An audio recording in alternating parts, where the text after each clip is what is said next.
Good morning, everyone. Good morning. Welcome to Contemporary Issues today. Nice to have you here. We are going to talk today about, Ron is going to do a book review on Renegade, Defending Democracy by former U.S. Rep. Adam Kinzinger.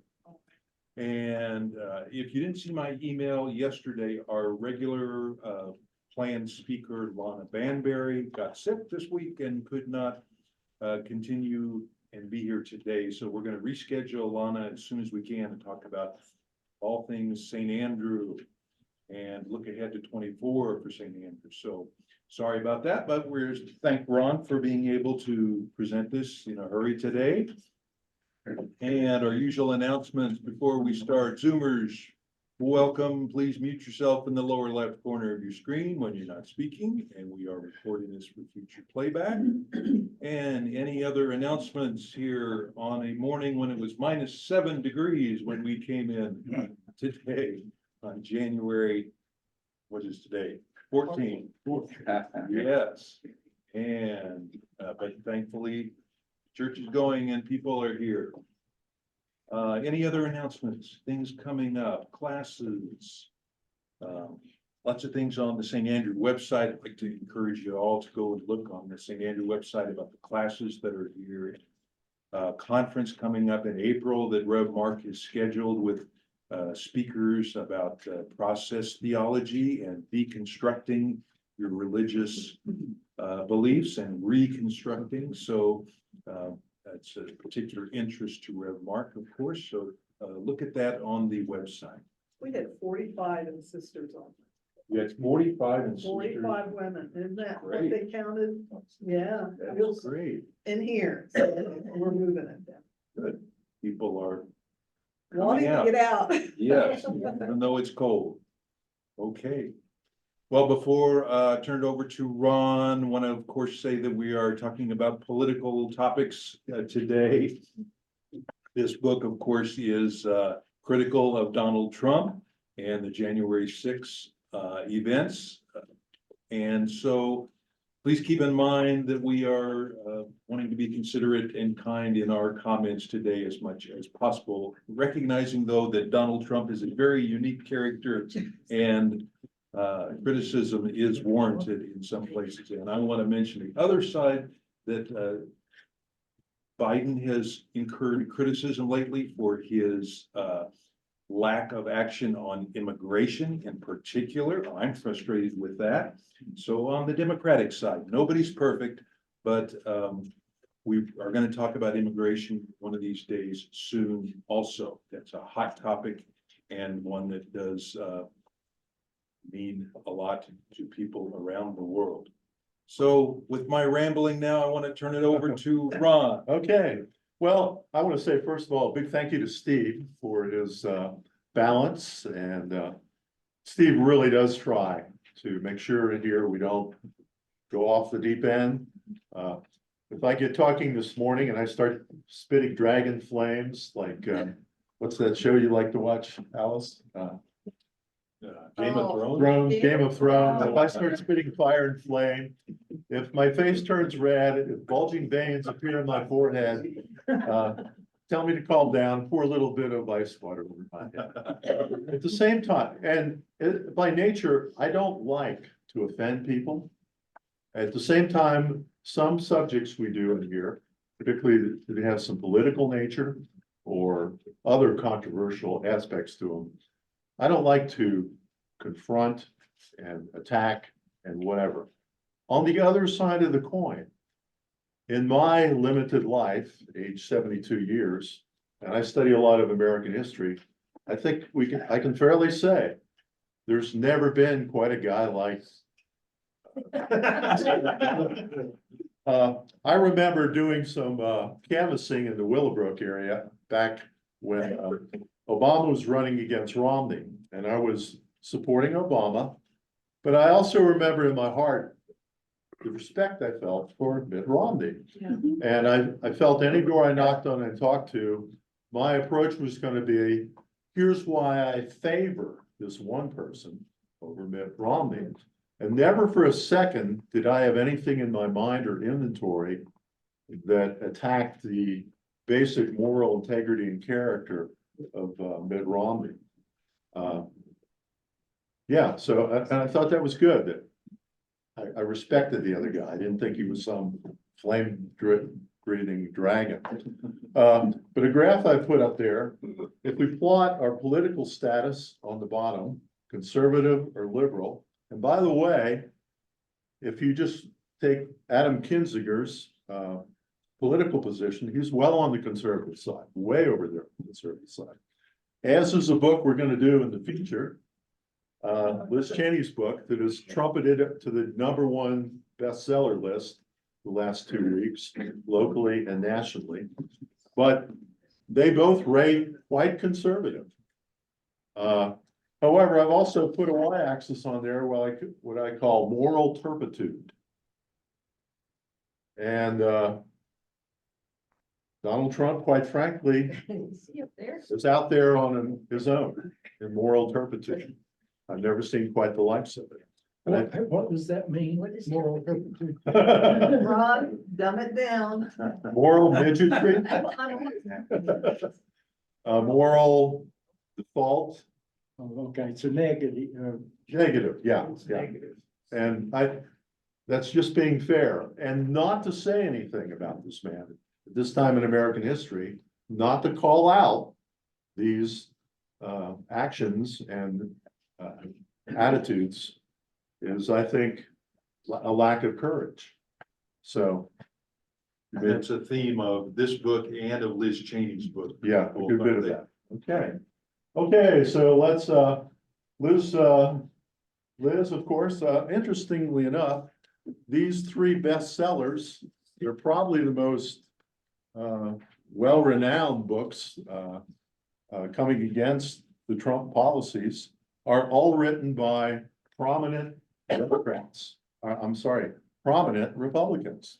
And I think that it adds weight to their arguments. And interesting. All right, before you start, could I just announce Sure, for our sure. Zoomers that Ron is gonna be showing slides here on the TV screen in the room, but I cannot share share screen for you all, and I'm sorry about that. We had a tech glitch that we are not able to do share screen, so I apologize for that. But Ron will describe what's on the screen slides for you, so you know a little bit about what you can't see very clearly. Okay. All right, this first slide shows Adam Kinzinger, and that's his fairly new wife. She worked in the office of one of the prominent Republican senators. He met her there and married her just a couple years ago. They have a new little girl there, and they're a very proud couple. But his wife is from Honduras, and he said she's very used to knowing what political and national turmoil is from having grown up in Latin America. Just over Christmas, Adam Kinzinger, of course, left the Congress. He was a congressman from a very conservative district south of Chicago, well south of Chicago, small town. He is now a spokesman for, I believe CNN has taken him on as a commentator.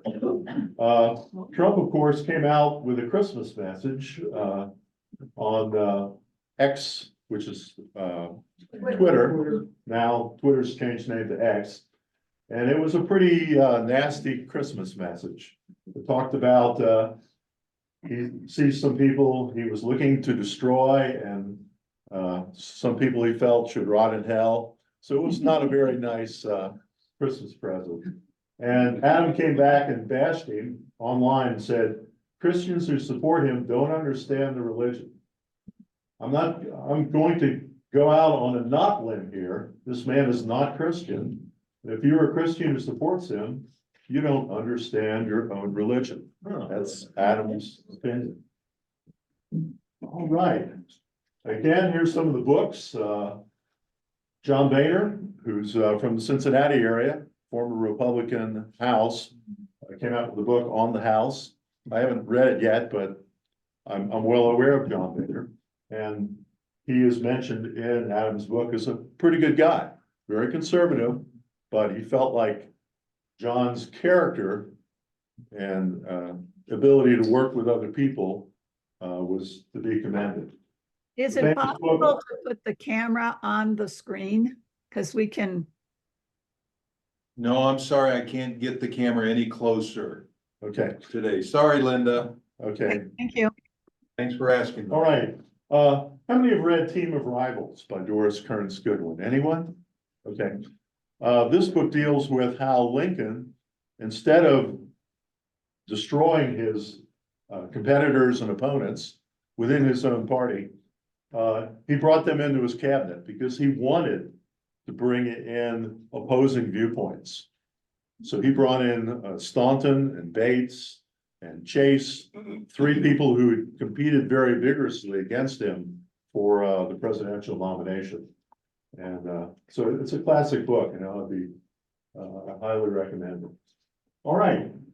There's another book you can't see there, The Righteous Mind by Jonathan Haidt. Why Good People Are Divided by Politics and Religion. That's a very neutral philosophical book, but it is where this chart came from, or at least where it's published quite a bit. And this moral foundation theory looks at, on the x-axis, here is very liberal on this far left side, very conservative on the far right side. And they went out and looked at how people rated these attributes. Their attributes: fairness, care, loyalty, authority, purity, sanctity. Some have added liberty, although it's not in the chart. And they found, in general, this is a generalization, that if you rank on these attributes, fairness and care way higher than the other three, you tend to be liberal and maybe quite liberal. And then as you become more and more conservative, or are more and more conservative, you give a lot more, you don't throw away any of these, but you simply give a much higher weighting factor or importance to the other factors. And particularly, I want to call your attention to loyalty and authority. That's why you'll find, without criticizing our wonderful police force, more policemen and military people tend to give loyalty and authority a higher weighting factor, and tend to also, in that regard, be more conservative. That's why you also find more teachers and nurses tend to give a higher weighting to fairness and care, and tend to be more on the left side. All right. Okay, in James Comey's books, A Higher Loyalty, Comey had a couple meetings with Trump. He didn't really want those meetings because James Comey felt, as you read his book, that the head of the Department of Justice should not be closely intermingling and having lunch every day with the president, that the Department of Justice should be very independent, and that there should not be a close bond between Comey and any president. But there's a cartoon. I want your loyalty. I need your loyalty. But Comey said in the meeting with Trump, and he didn't want this meeting with Trump, but Trump said, I need your loyalty and I expect your loyalty. And Comey said to him, he would tell him the truth, and you will almost get honesty from me. But he did not pledge this loyalty that Trump so wanted from Comey. And of course, what happened to Comey? He got pushed out. All right. Okay, let's also talk a minute about authoritarianism. The leading person on authoritarianism is actually Bob Altemeyer. Bob Altemeyer is, I believe, served as a professorship in Canada, but he wrote back in the mid-90s on authoritarianism, what it is. And there's a book, Authoritarian Nightmare. It's co-authored by John Dean and Bob Altemeyer. But this book goes into a great deal of detail in terms of what is an authoritarian, what is the key aspects of an authoritarian. And he developed a lot of measurement scales and questionnaires to figure out what makes an authoritarian. Interestingly enough, an authoritarian tends to combine these three traits. They tend to be high in closed-mindedness, very low openness, okay, angry rejection of inconvenient truths, and low integrative complexity. What does that mean? That means they want life to have simplistic pieces to put together. They don't like grayness. They want things to be black, white, simple pieces that can be put together without much problem. And they like simple answers. Hence, they get drawn into cults. They get drawn into more conservative religion. They get drawn into political movements that tend to be very locked in, closed-mindedness and whatever. So it's a book worth reading. Anything you can get from Altemeyer. And again, he put out his book, The Authoritarians, back in, he wrote it actually before 2006. And it's well worth reading because it predicts some of the comings of some of the worldwide political leaders that we're seeing. Interestingly enough, nearly half the public scores on a scale of 0 to 1, 0.75 or so on authoritarian. So there's a huge contingent of Americans and people in other cultures that rate high in authoritarianism. And I think if you study authoritarianism carefully, some people say, oh, we love it. We love authority figures that can give us simple answers and strong, get us to join the brown shirts or whatever it is. But if you look at authoritarianism and study it, I think more and more educated people say this is dangerous. This is bad.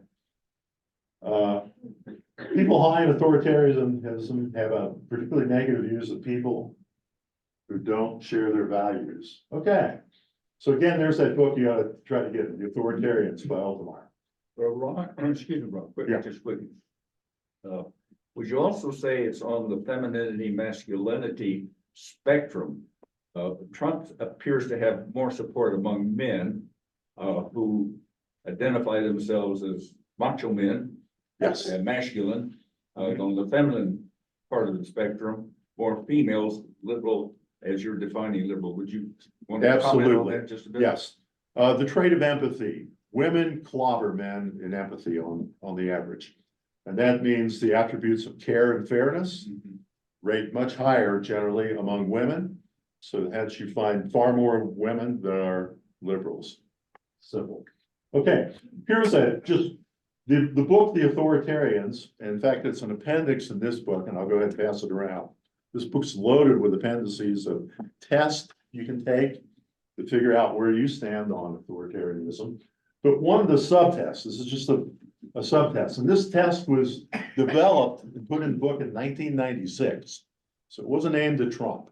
It was for any other politician at the time. But here were 6 things they put on this power mad psychological test. And the person that scores very high on the power mad scale will say, winning is not the first thing, it's the only thing.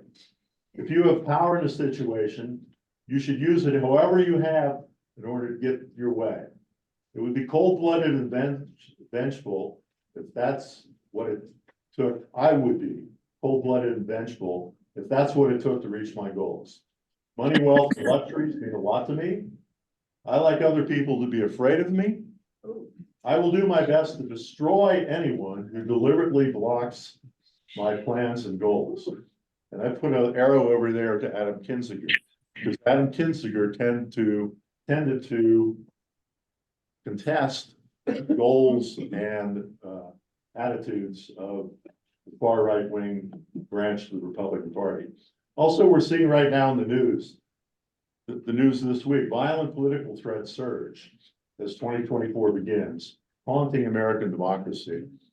And we're seeing a tremendous rise in this. And it's just the general attitude of the authoritarian that says, when people oppose them, purge them, get rid of them, push them aside, attack them, destroy them, get them out of your way. That's the attitude of the authoritarian. Aren't you describing war? Yes, okay. I mean, isn't that what war is all about? It's the most extreme political action. War, yes. So is that what we're facing? I just think it's kind of interesting when we talk about what's going on in the Middle East. And then at the same time, we are trying to be humanitarian about what's going on in the Middle East. That seems like such a huge conflict to me. Huge. I don't know, I It's an guess I expression don't of- even know what I'm saying. Yeah, it's an expression of power.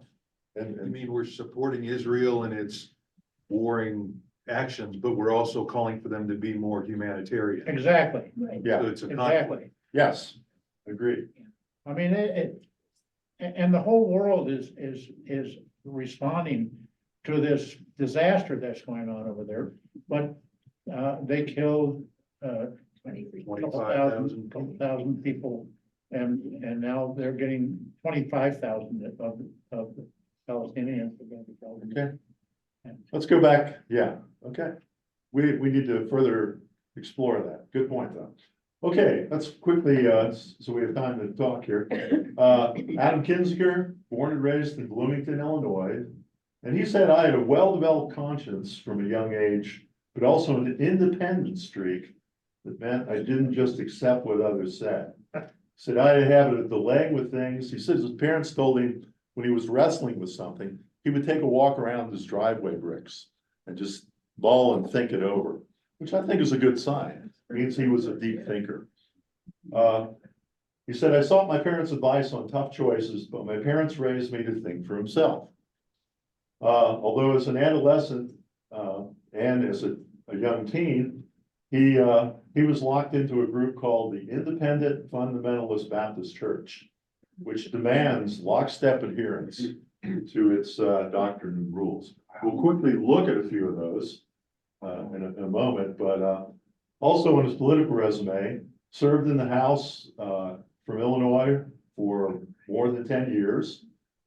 He was on the House Select Committee for investigating the January 6th attack, also on the House Foreign Affairs Committee. He served in the Air Force in both Operation Iraqi Freedom, and Operation Enduring Freedom. He's a lieutenant colonel in the Air National Guard. Okay.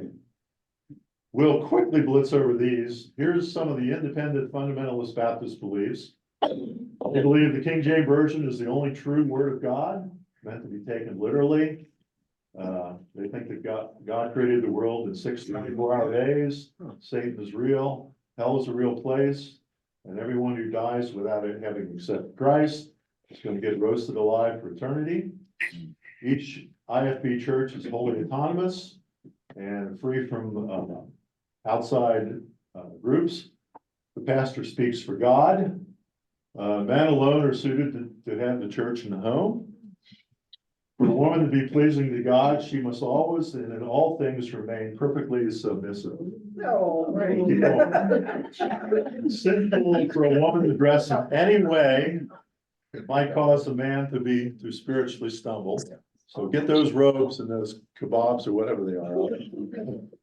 Human life begins at conception, therefore every abortion is murder. Homosexuals are evil perverts who despise God. Here's one, Black people bear the indelible and wretched curse of the mark of Cain. Ooh, boy. Christians are called to remain steadfastly separate from the world and not have any evil things like listen to any music with an addictive beat. Buddy Holly would not have gone over well. There's a joke, one person said, I grew up in a church where he said, I actually went to a college where they said, you must avoid sex outside of marriage, because it might lead to dancing. I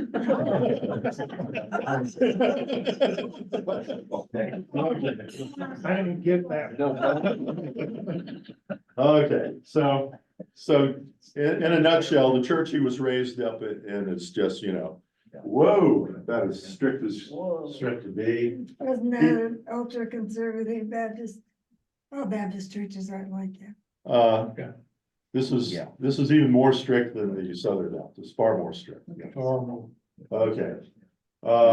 He talks about some of the positives and negatives, but he did tell one story in the book where he's in junior high school and the church is gonna have a busload of youth go up to the Six Flags in Chicago. And so he shows up, he said it's a sweltering hot day, it's 95, it's humid in Illinois. He shows up, it's a he, Adam, of course, wearing long pants and a t-shirt or shorts, shorts and a t-shirt. And they told him he couldn't go because he was wearing shorts. Oh. I guess he was going to sexually entice ladies at the sides of his knees or something. But usually you hear that complaint of girls dressing too loosely. He got sent home to change to make sure he put on long pants. He thought it was totally ridiculous. Okay. Okay, we touched on this last week. One of the things that extreme religious, political, or economic groups do is reward belief in the basic ideology, punish those who challenge the authority of leaders. Many religions teach you must obey. Children are taught that free thinking is dangerous, and they should take whatever is given as truth. So he hits hard on his religious upbringing. He broke away from it. He started college, and he said his first year of college was a wild time. It was like Animal House, if you ever watched that movie. He said he had a grand old time. Of course, he also flunked out with a 0.8 GPA. Went off and worked in a furniture store for a year, but he went back to the dean and begged to be readmitted, saying he would change his ways.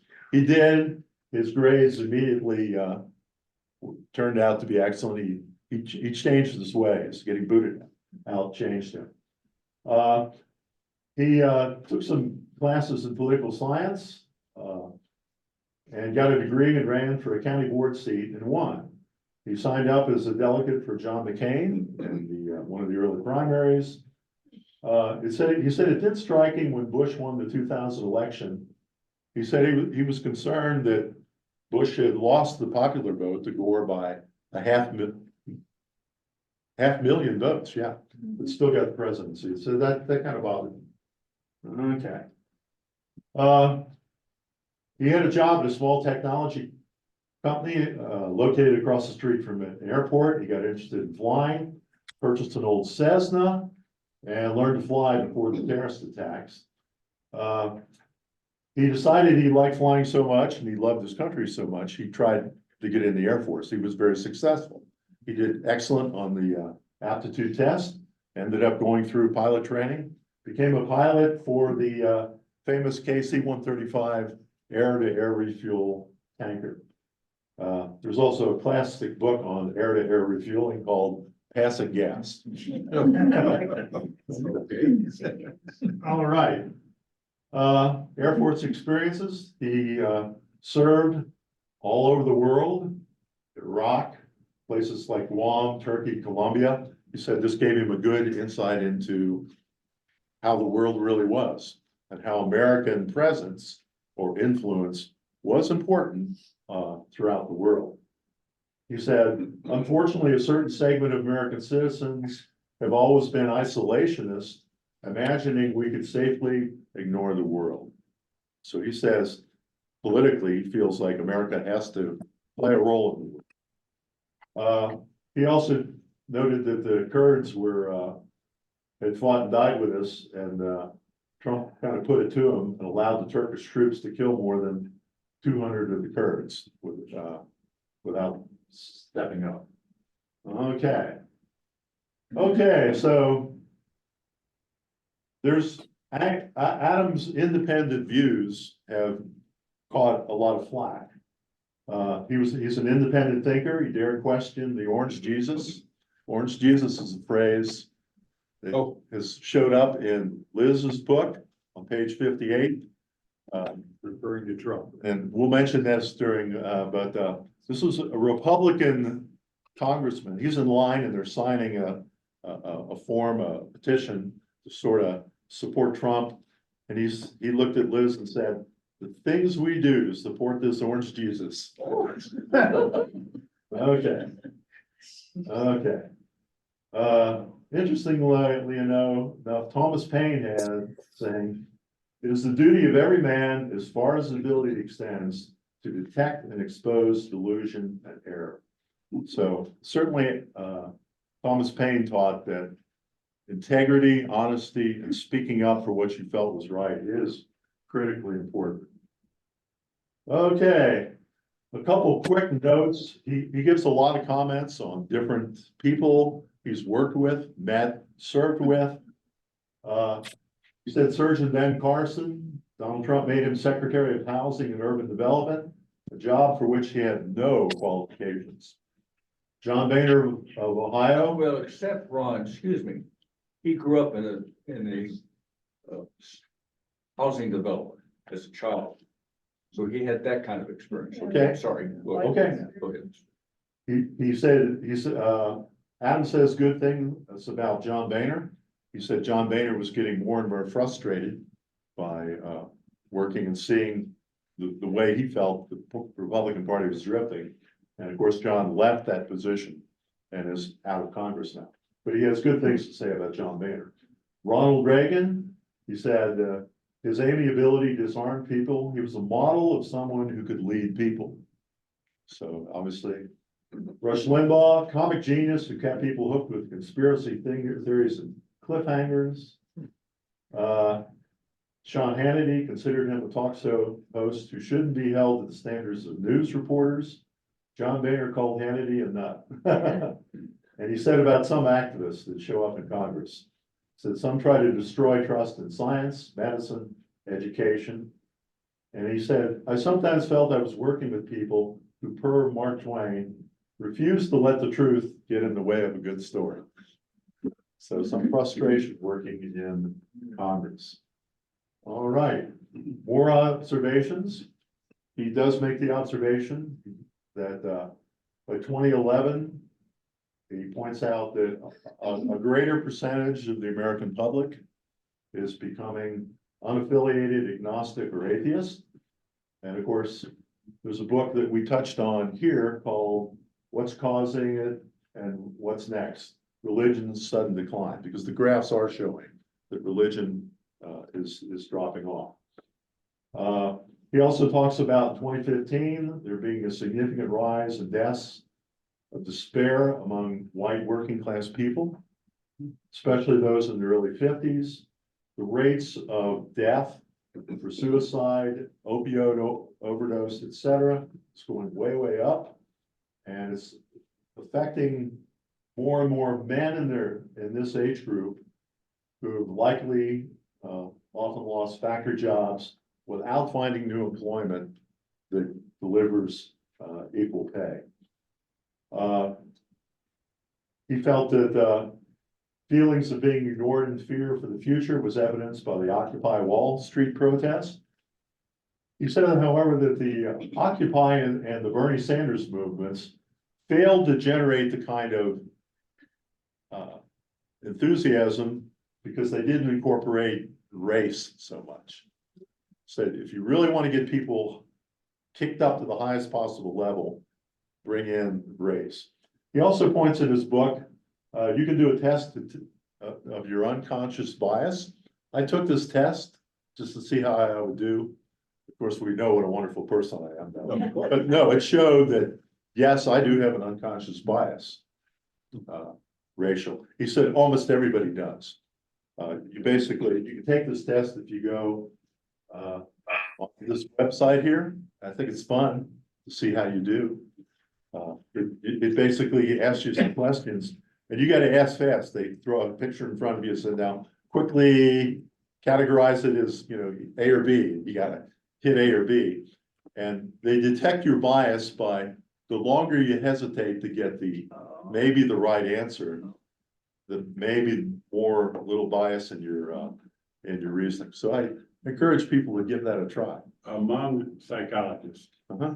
this test is being strongly discredited. Ah, So you should read some of the current things of how suitable this is as a true test of how you're gonna behave or how you behave. yeah, and I agree there. Just because you have an unconscious bias doesn't mean that you have trained your frontal cortex to control and overpower. Even when you see someone on the street, even a baby, if the baby sees its mother or someone who looks like its mother, the baby immediately goes into a upbeat mode. If they see somebody that scares them, somebody a different color, a long beard, whatever, the more difference from their mom, the more.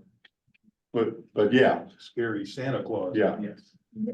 For those who want that, URL, that is implicit.harvard.edu for the unconscious bias test. Implicit.harvard.edu. / implicit, yeah. Okay, fun test to take, though. Fun test to take. All right. He does say that, he felt like there were more angry and extreme GOP members arising. How many heard the rock song Bad Moon Rising by Creedence Clearwater Revival? You know what that was written about? No. Richard Nixon. Oh, really, really? I see a bad mood rising. I see trouble on the way. But Adam doesn't pull any punches. He says he felt like Jim Jordan bullied witnesses in college, stretched the truth beyond breaking point, never backed anything put forward by Democrats. Mick Mulvaney encouraged Republicans not to speak to any lobbyists unless they gave money to GOP campaigns. And then he kind of makes a little personal thing against Cruz and Rand. He said they looked as if they smelled something bad. He just said there. And Kevin McCarthy said it was a political windsock changing with the wind. So he doesn't pull any punches. His notes on Trump. This is his honest impression. I found Trump puzzling, deluded, self-indulgent, and cruel. Trump got people excited in a way the press couldn't ignore. He toyed with the emotions of his followers, pushing them from anger to rage, and occasionally moving them to violence. He said, I knew I was witnessing the first cult of personality to ever seize control of the major party. His first inaugural speech, Trump was called American Carnage. And Adam also says this, Trump's main strength lay in acting like some demonic cheerleader.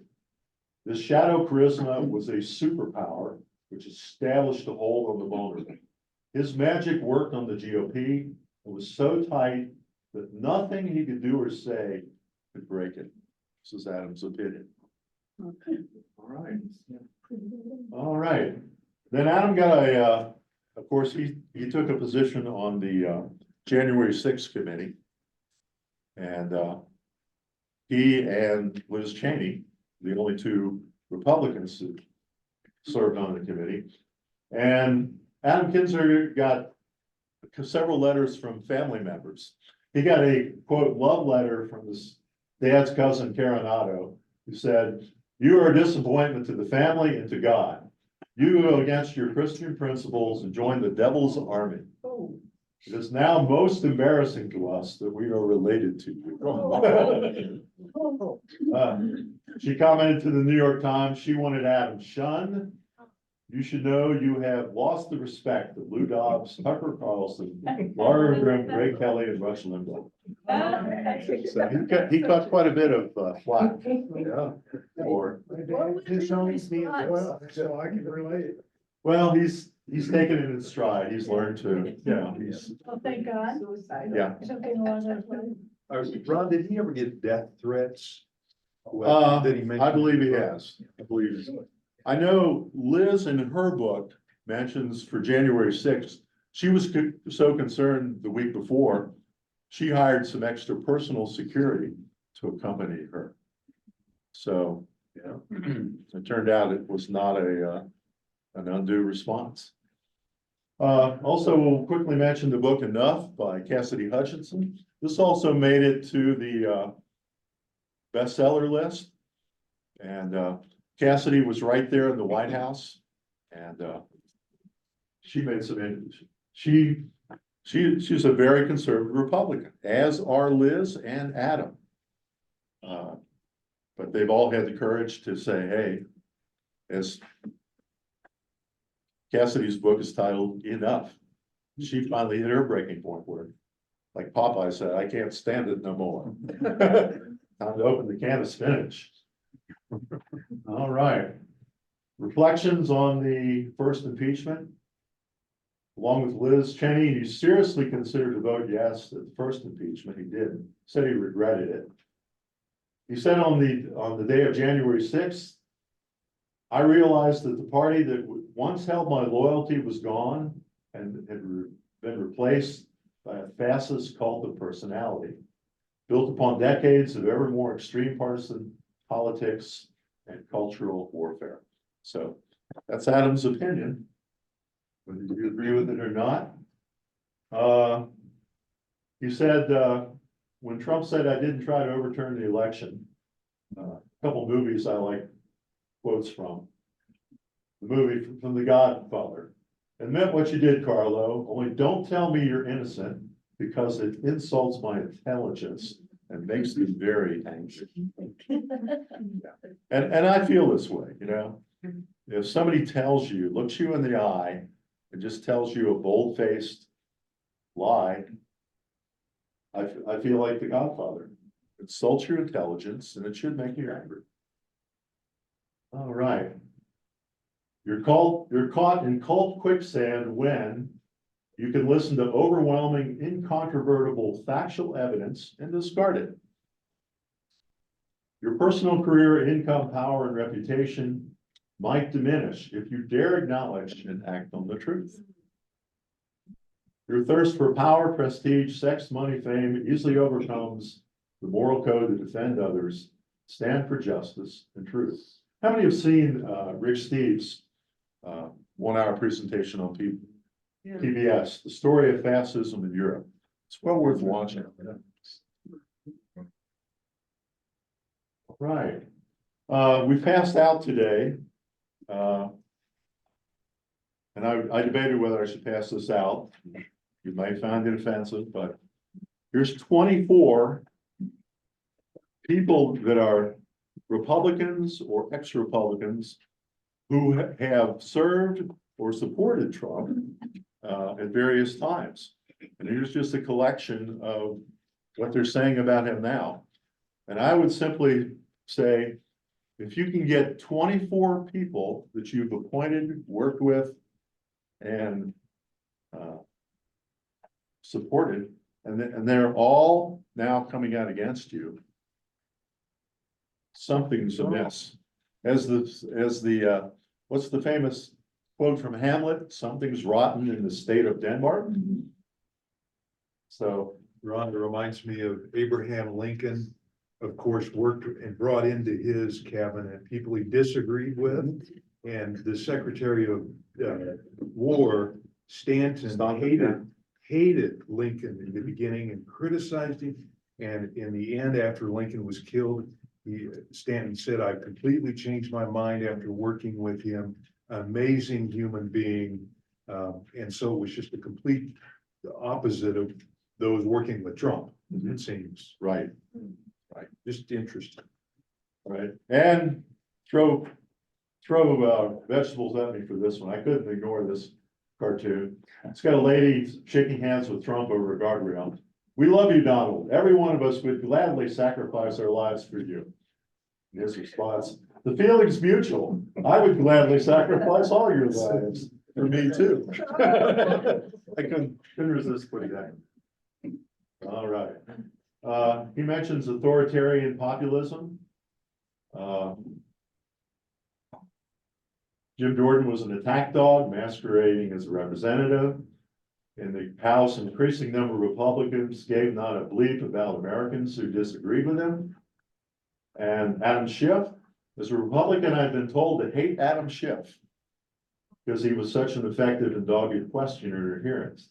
I came to appreciate his intelligence, generosity, and sense of humor. So. All right, and we'll close before we get to the questions. There's a room called the members room in the Library of Congress, and members are encouraged to come in there and sit down and talk. But there is a giant mural in that room that Adam points out. It says on one side are 3 figures that represent industry, peace, and truth. On the other side, the right side, are 3 figures that represent fraud, discord, and violence. And Adam makes some comments in his book about how he sees this mural that's right there in the Library of Congress, prominently displayed as kind of a moral message to the Congress. They need to think about their moral and whatever conduct. And it should be inspirational to them. Okay, Gene? Will help me.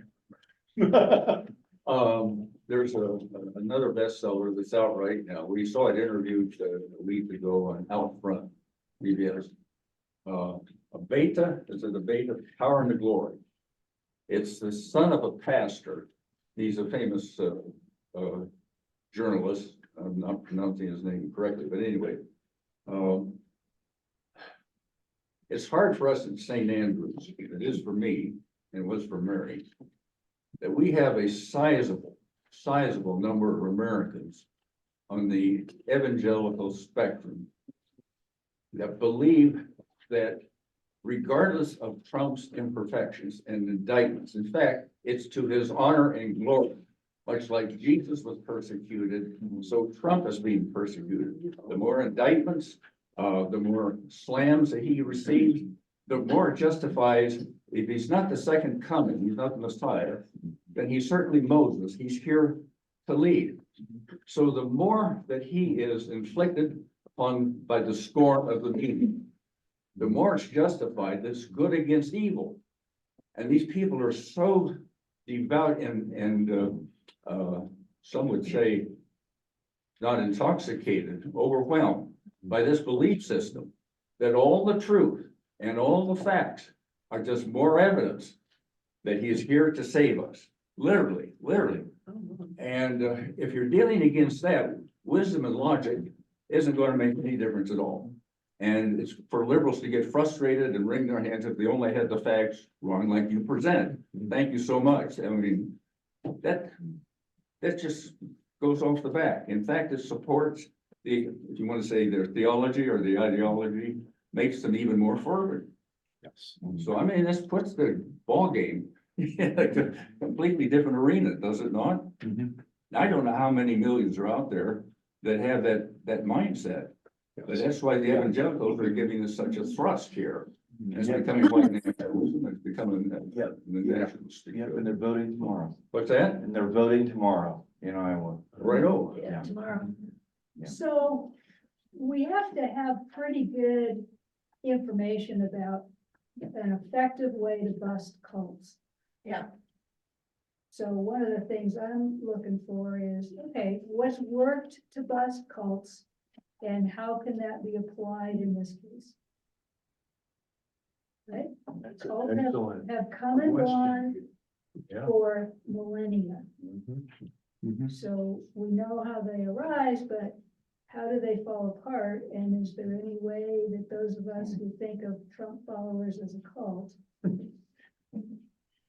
encourage that process in a nonviolent way? I want to give our Zoomers a chance to comment or question. If anybody would like to, go right ahead. Or in their last few minutes, just jump in whenever you want to. Oh, Lola's got her hand up. Go ahead, Lola. I just heard something at the very beginning of this meeting that Ron said that has given me courage. And that is that a reluctance to speak out when you see such wrong speaking and wrong doing, wrong believing. If you're reluctant to speak out, that kind of shows a lack of courage, not weakness. And I thank you for that. Thank you, Lola. Jim? One of the things that distresses me, is the number of young people that are, subscribing to, this movement. And, then, and I've really been trying to figure out why this is. And then I reflect back on the entertainment, movie industry, TV. And if you stop and think about the truly great, movies that have existed in the last, that have, gained all the acceptance, how many of them were for strong, violent leaders? The Godfather, Tony Soprano. Most of the great series on TV had right now we have Yellowstone that has an extremely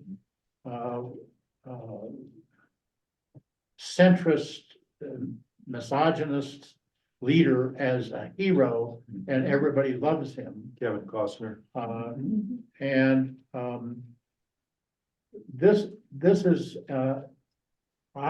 I don't know whether we should be surprised looking at what we have been feeding our children for the last 50 to 60 years, about this tendency. And the other thing that I said the word war at the beginning of the class. I think, and this is my opinion, I think that this country has become convinced that war is a satisfactory solution to problems. And I don't know how we got to be that way, other than that we won World War II and we thought that we could do anything. But I heard somewhere somebody say that we have to accept the very fact that this country did not win World War II on the battlefield. We won World War II by our response after the war was over, with the Marshall Plan and the rebuilding of Europe and Japan and those things about how that, because the bombing of Dresden, the firebombing of Dresden was a horrific and inhumane thing to do.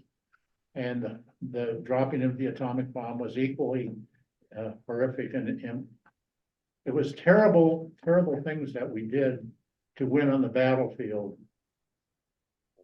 But we won by the Marshall Plan and the things that we did afterwards. Let me make a comment from. I saw that too. There's a pretty good chance that I'm speaking from a point of view. Oh, never. But from my point of view, Rambo, these heroes, the bad boy, that bad boy of the concept was really real to me in high school. The bad boys got the whatever. Got the girl too. They got their way, they got the girl, they got respect. But in the Abrahamic tradition, I just ask, just consider Samson. That great hero, Samson. Oh my God, what a despicable character he was. And he was elevated up. And King David was, I almost want to be vulgar, and I shouldn't do that in this context. What a jerk he was. He's a murderer.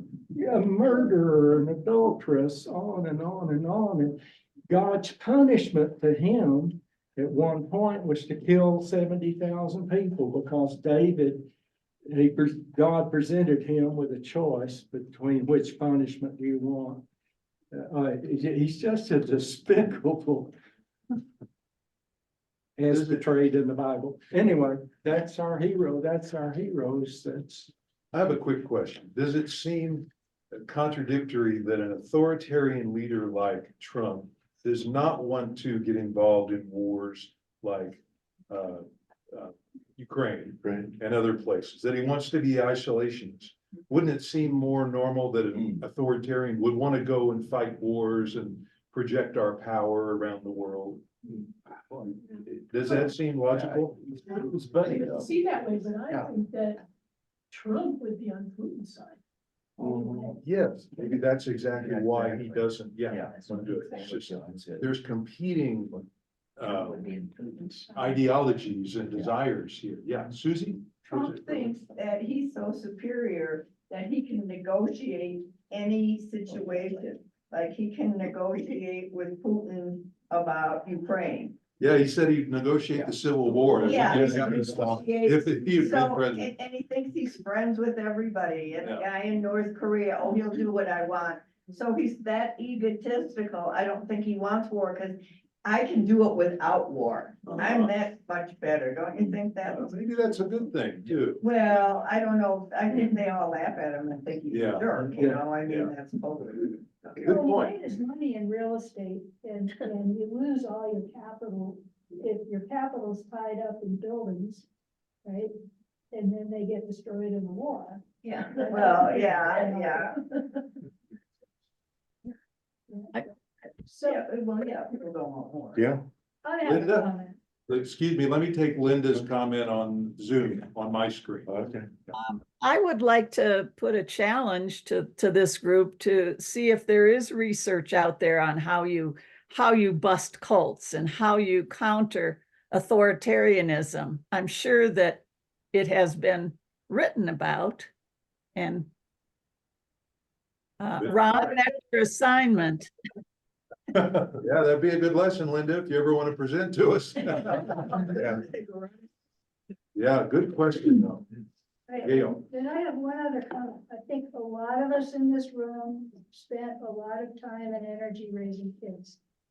With what? Raising children. Raising kids, okay. My observation when my kids were little was those kids pop out and they've got their own little personalities. And usually by the time they're between 3 and 5, you're very aware that some children require a tremendous amount of structure.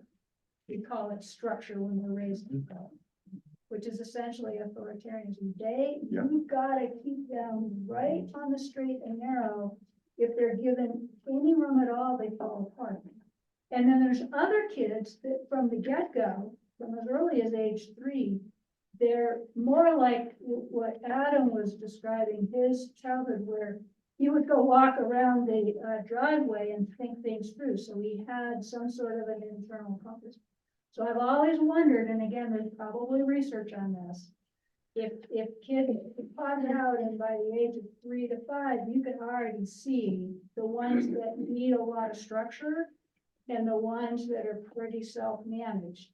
If that results in adults who you know, are either needing a ton of structure, i.e. love authoritarianism, or are pretty self-managed and therefore hate authoritarianism. Yeah. And I've just always been curious about that. And we know in Trump's case, as we did a class on Trump's history, that he grew up with a authoritarian father, an authoritarian business, and a cold father and mother. And so it all formed his personality very young too. Sharon. I hate to say this, but I have a grandson who is very authoritarian. He has Asperger's. And he's always been his way. you know, and I can see it coming out more, and he's now 19. More ways in his personality, and it's really kind of scary. He's kind of alienating himself from the rest of the family, because we're not quite as distinct as he is. So I mean, so I think it's maybe a mental illness, but he also had a very controlling father that he doesn't talk to anymore. So he revolted against that. So, I mean, I'm really confused, but I can see how he progressed, like when he was playing dinosaurs, you gotta play my way. And now it's, you gotta believe my way. So, and he wasn't really raised that way. We need to wrap up, but Ron, go ahead. The great course, Why You Are Who You Are on personality does have a section on authoritarianism and some of the other personality characteristics that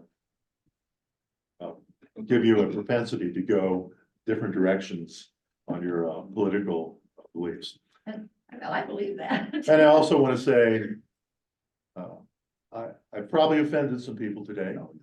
I don't like to do that. But I hope you understand, and at the same time, I think we need to have courage to speak up when we see something really going off the rails. And I feel like I've done that this morning, so. You were very fair. I'll check my car to see if there's a bomb under this. Sure, Jim, go ahead. I've had this thought a lot of times. When I got out of the service, during the Vietnam War, we were called baby killers. And it was really hard. When young men and women are getting out of the service now, they're called heroes. I wasn't a baby killer. I don't think most of the young men and women that are getting out were heroes. Are heroes. I think they're people, I was doing my service, and I think they're doing their service. I think we ought to say, thanks for your service. But I don't like the idea of calling everybody that goes into the service a hero, because that tells them something about war that is not true. Okay. And I think that we are lying to our young people when we call them. I think there are a lot of heroes. I'm not saying that there are not heroes, but I don't think they're all heroes any more than we were all baby killers. Yeah, one extreme or the other. You're here. Thank you, Ron, for a good discussion and presentation. Thanks, everybody. See you next week. Thank you. Bye. Steve is leaving on a mission. Yeah. You need to hear this. It's in a few weeks. I'm headed off to Guatemala. What's Guatemala? February. With a group called Pura Vida Ministries, we're gonna build cinder block houses and put concrete floors down. These indigenous people that are in the volcano, what they call the Highlands area. I've done it once before. It's back-breaking labor, but I will also come back healed. Good. Well, good luck. What can we do to support? You can follow us online. We will do Yeah, that. you can actually follow us online. They're doing some small videos and photographs of the work that we're doing. So just go to purevidaministries.org. And this is a mission that St. Andrew does often with St. Luke. So I'm going with some of the folks from St. Luke. Great. That are going down So there. this is part of our outreach function. I'm not sure that it's part of it officially, but yeah. Great. Yeah. Okay. Good luck, Steve. Yeah. Take I'll be care. back in a couple of weeks, or I'll be Bye-bye. back next week, but I don't leave until